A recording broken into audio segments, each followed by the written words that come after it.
Back here on a Friday night, Jewelers of Las Vegas, MMA Insiders show, thejewelers.com, 38214 to visit and get more information about our friends over at the Jewelers. Mandalay Bay is the site, UFC 137. We're following up Game 7 of the World Series, but we still wanted to get your fill out there of UFC 137. It goes down tomorrow. Mandalay Bay, closed circuit tickets available. Regular tickets are available. A couple of events coming up, too, we want to remind you about. The Gun Store is hosting both Roy Nelson and Dan Hardy. That is on Sunday. That's between noon and 2. They'll be doing a meet and greet. And then tomorrow, Frank Mir, who was actually on earlier in the day with us, will have that podcasted. Frank is going to be out on Saturday, hanging out at a Barnes & Noble on Maryland as part of the promotion to push the UFC Encyclopedia. He'll be there from 1 to 3, which, by the way, that is an awesome job. If Gerbasi did that. He is a maniac. I don't know when that guy had time to write that thing. He is a maniac. He did a great job. And he does a terrific job on UFC.com. All the stories he writes about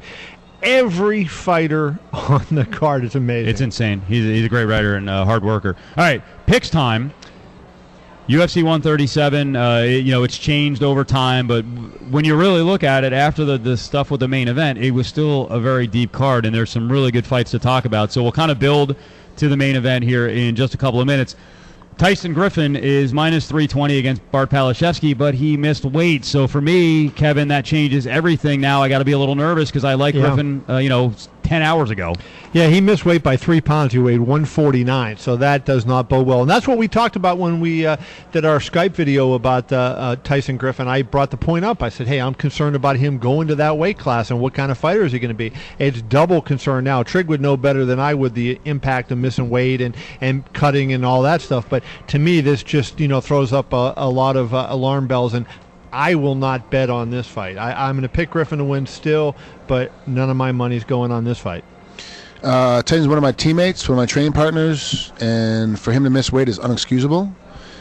He was dialed in. He had his diet down right. He had trained well. He was close enough to make weight. How he could be 3 pounds over a day of weigh-in makes no sense to me whatsoever. It's not what we do, not what he does at all. It's uncharacteristic of Tyson. Thank you. Well, I got that out. Big words today from Frank Trigg. Did you have that written down? Kevin, don't be mad from an early conversation. Just because you got duped 10 years ago. I mean, come on, man. 7 years ago. 7 years ago.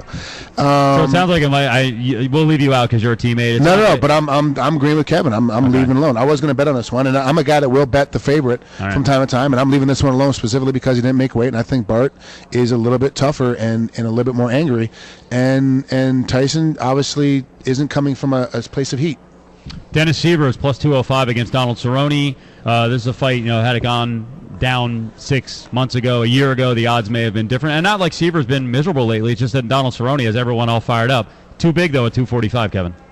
I like Cerrone in the fight. Okay. I do like Cerrone. I think I think he's really on a roll, and he had that stretch in the WEC when he lost the fight to Ben Henderson and didn't seem like he was on top of his game. But I think since that time he's really kind of gotten it dialed in, and I think Donald Cerrone is really he's kind of like the Manny Pacquiao of boxing in the sense that he's made some of MMA, Manny Pacquiao of MMA, where he's made some tremendous improvement in his game. I think he's really gotten better in the last 2 years, and so I like Donald Cerrone to win that fight, and I would lay the 245. Okay. I got lucky. I got him at 195.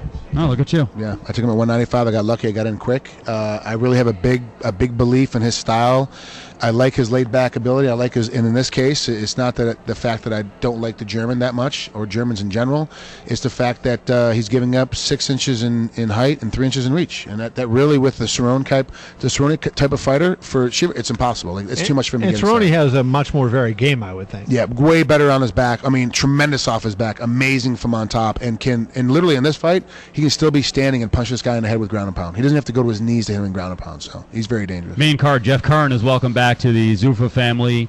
Big dog, though, probably a little too big. I mean, I know he's a little older now, but he's still a pretty dangerous guy at plus 325. I like Scott Jorgensen, but almost 5-1. I like Scott Jorgensen, and you think he's going to steamroll him? I'm not going to lay 5-1, but I do think he's going to steamroll him. Okay. I agree with that. I agree with it as well. Yep.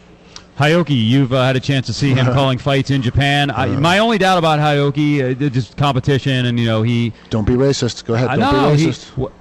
He fought Sandro. I had the statistics in my column. No, he fought Sandro.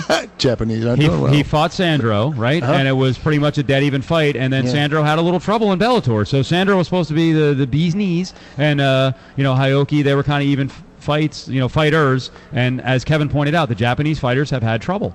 No, Japanese fighters suck when it comes to fighting. Yeah, Frank, 100%. Okay, I picked up six Japanese fighters. It was Gomi, Kid Yamamoto.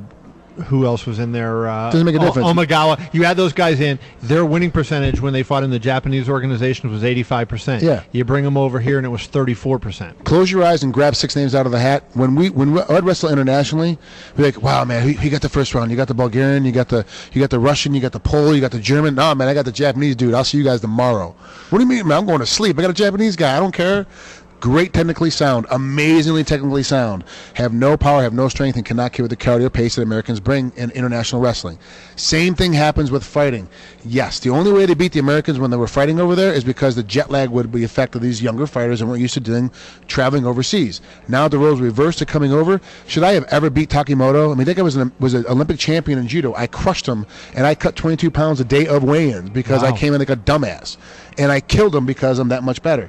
That is the reality of it. Is that's how it always works for these Japanese guys. But the paper on Hyoki, the rule, the hype on this guy is legit. Okay. This guy is freaking credible.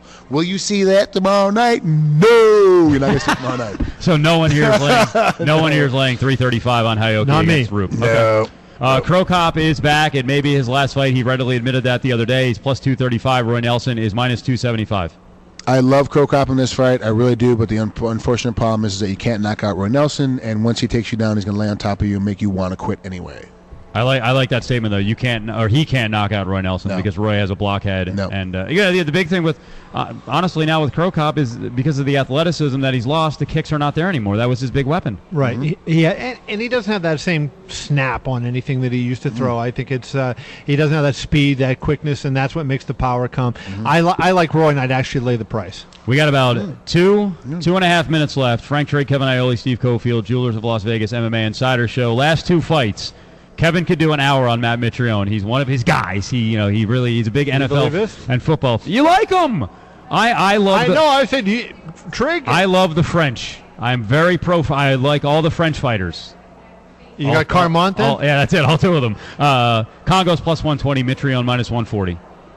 Mitrione is going to kill him. It's not going to be close. I mean, it's not. I mean, the French they're going to prove again why the French had to give up before in World War II because they just got no battle. Those kind of shots. It's a true shot. I mean, come on. What do you want from me? I am taking no shots at anybody. I'm just saying that Matt Mitrione is a better fighter than Czech Congo. Czech Congo is overrated. I say bet what you got on Matt Mitrione. Way overrated. Moving on. I love Congo. Diaz and Penn. Penn is minus 130. We talked about the strengths on both sides. How does the fight unfold, and who are you going with, Kevin Iole? I am going with, as I said when the fight was announced, BJ Penn. I will lay the $1.30. I just think BJ Penn's got the better boxing. Nick has got the reach on him, and there's some concerns with BJ if Nick can go to the body hard and everything.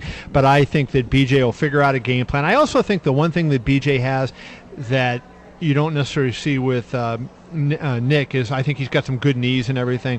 I like BJ to win the fight. I think it's going to be a dog fight, but I'll lay the $1.30 and take BJ Penn. I think it's the first night that you and I are going to disagree because I put the money on Nick, and I think that Nick wins the exact way that you said BJ's going to win. Except he's going to hit him 75,000 times with a bunch more punches, and BJ's not going to be able to do anything about it, especially with that reach. There's no way to get inside on Nick Diaz when he throws 75 punches around.